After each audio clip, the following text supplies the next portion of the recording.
I'm just stubborn, man. I just never give up. I mean, there's no world where I ever would have quit. I mean, if we're just jumping right into it, it's a great no intro or anything, just boom. That's how you hold people. When I was 11, I just said I'm gonna be a YouTuber. I'm gonna die trying, and I meant it. And there was like, even if no one still watches my videos to this day, I would still be going. And so people hate it, but I'm just the most competitive, stubborn person you'll ever meet, and I just never give up.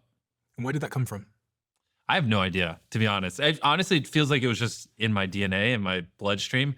My mom hated it growing up. We'd always argue, and like, she has this thing where like once Jimmy sets his mind to something, he just never stops, and it would always piss her off because when it was YouTube and she wanted me to be studying or things like that. But I really don't know. It's just always been how I am, and I think a lot of people have these weird tendencies, and they tend to like try to like unlearn them. And like I had phases in my life where I was like, am I too extreme? Like people are very intimidated by me because I just am so obsessed with work and I'm so all in. And like, is this like unhealthy? Should I try to be more like a normal human? And especially when I was a teenager, it's a lot easier.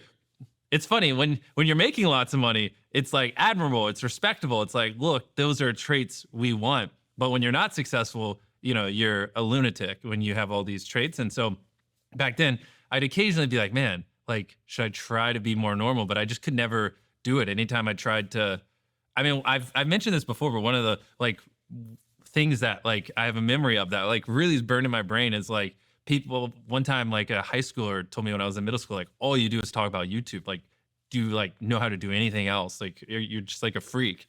And I tried to like watch South Park, because that's what a lot of people in my school watch to fit in. And I just couldn't. I was like, this is such a waste of time.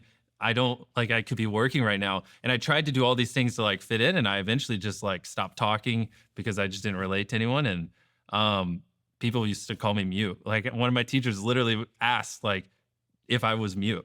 Like because that's how little I spoke because no one in the school I went to was entrepreneurial or wanted to build businesses. And I just didn't want to do anything else. And um yeah, eventually I started to succeed, found other lunatics, and now life's great.